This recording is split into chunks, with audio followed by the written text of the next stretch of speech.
So, welcome back to We're Not Really Here. I'm Natalie Pike and I'm joined by Michael Brown and Richard Dunne. It's half-time in our game today against West Ham. And a late first-half goal there from Mikel Antonio to cancel out the opening goal from Ruben Diaz. So it is 1-1 at half-time. Michael, what's your instant thoughts on the first half?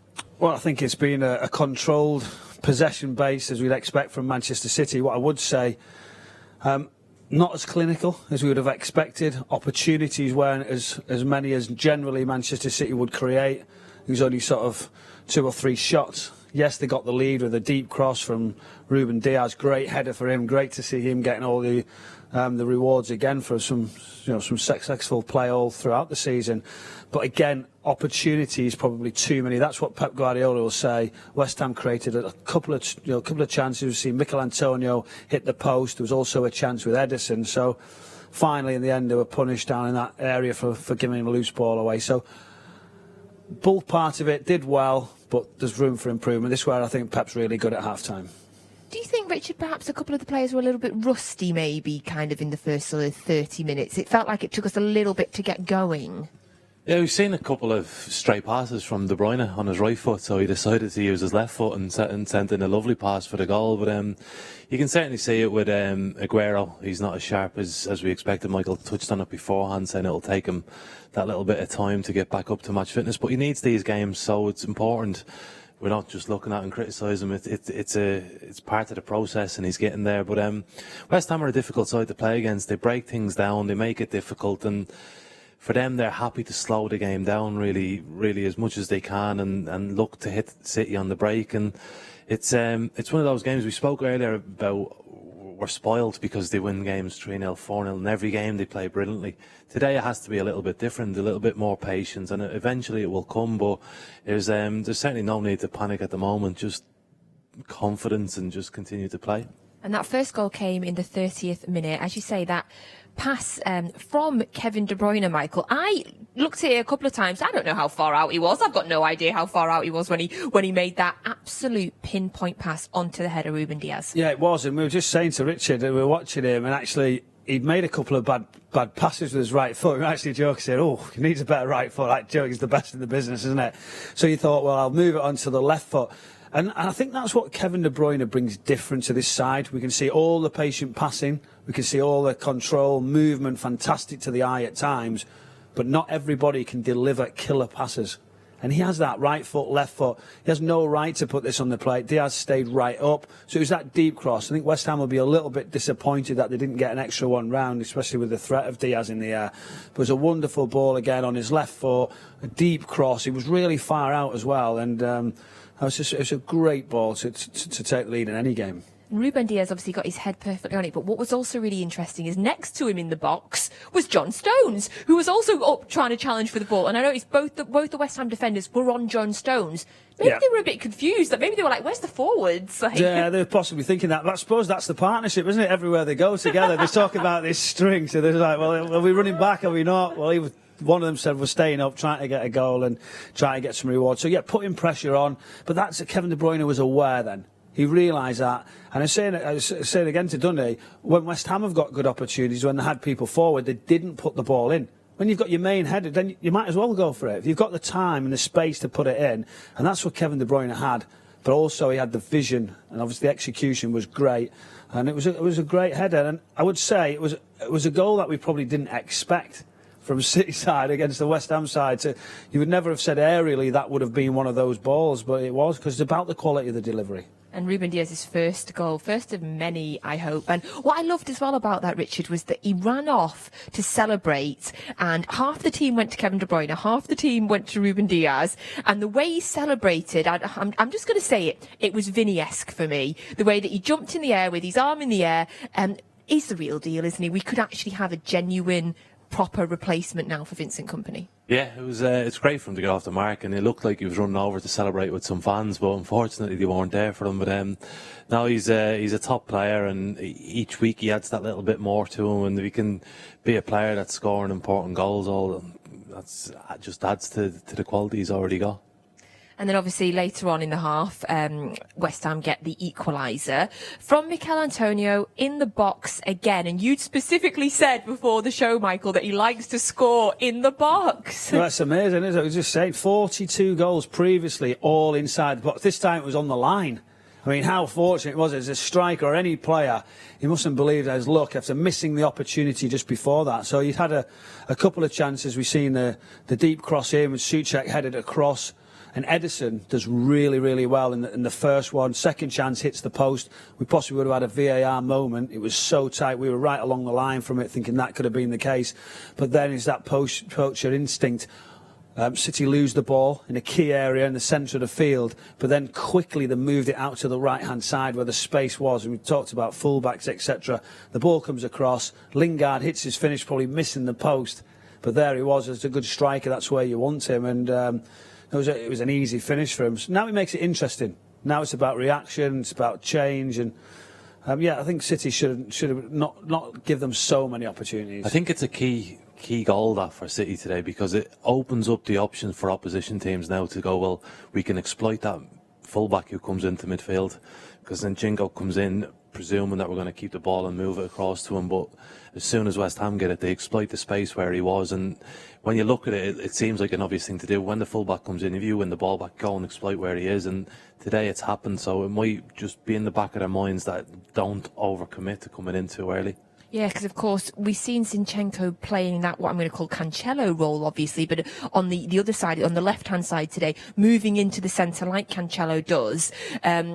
Is that perhaps, do you think there's anything in that, in the goal, in terms of perhaps Zinchenko, that is new for him? He's not played that role quite a lot this season. Do you think that plays into it at all, Michael? I think it does. I think you have to look and you sort of say it's timing of the position. So when the throw-in's on the other side, then Pep would actually say, well, we can all come right over, we can come across, I've got no player out there. So if the wide player's outside, then Zinchenko wouldn't have not been in the middle, he'd have gone back to left-back position. But ultimately, Fornals is inside, he can come all the way in, but it's about losing the ball. But at that point, when the right-back comes from such a long way, can you recover? Are you in a good enough position to get across, to stop the cross? So what would you like to see from City in the second half, Richard? I think they need to be sharper. I think things need to be moved quicker up forward. I'm not seeing too much of Gundogan, not seeing much of Aguero.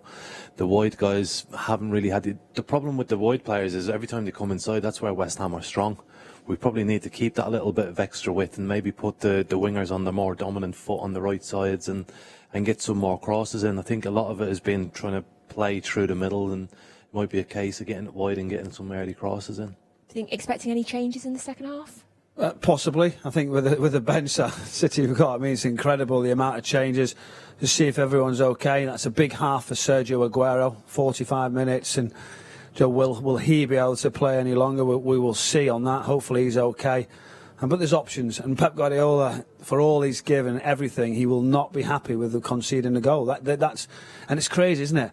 You're just talking about a goal conceded, but in that dressing room, there'll be an inquest. How, what, why? How do we change that? Has everybody done their jobs, or is it something we couldn't have avoided? And the other questions you ask, I think you'll know full well. Everyone, the details, amazing, isn't it, that they go through.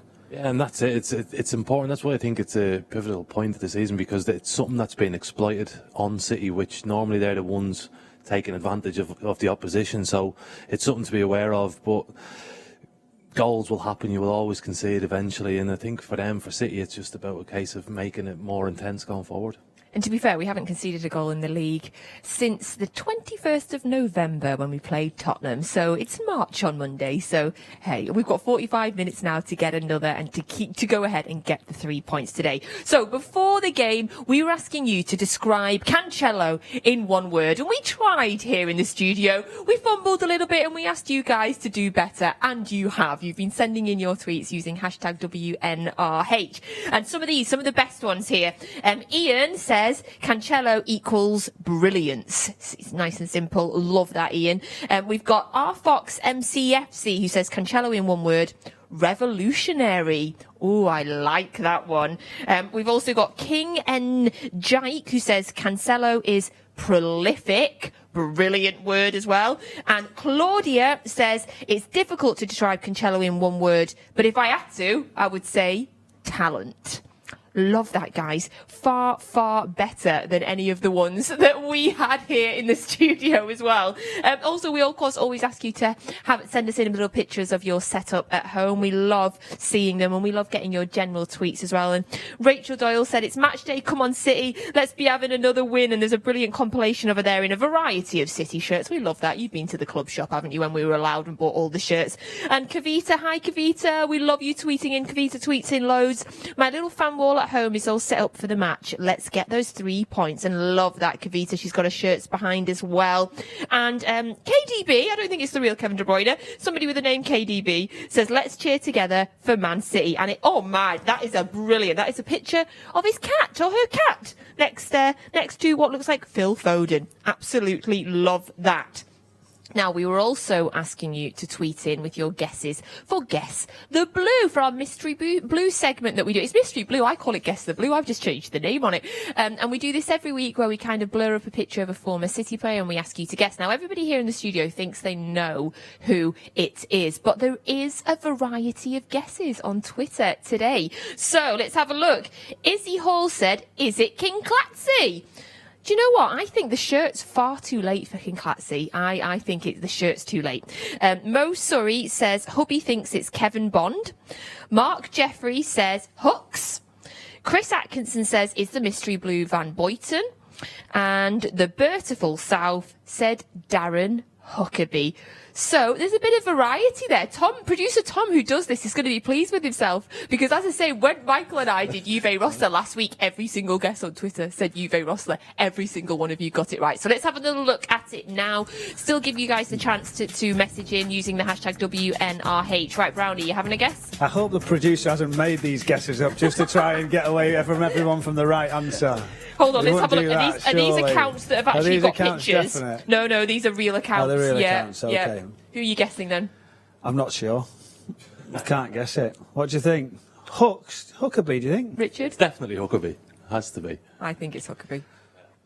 I think we all know, We all don't we? think it's Darren Huckabee, but there is different guesses on Twitter, so you might disagree with us. So do hashtag WNRH, and we will let you know who it is at full time. Now, I just heard the stadium announcer Alex saying the players are coming out soon, so perfect timing. So it is 1-1. We have 45 minutes to get another goal, at least another one, and carry on the phenomenal run that we're on and make it 20 wins in a row. You can join the three of us back here at full time for instant analysis. And of course, if you're not watching live on TV, you need to listen to Alistair Mann and his brilliant commentary over on the Manchester City app. We'll see you at full time.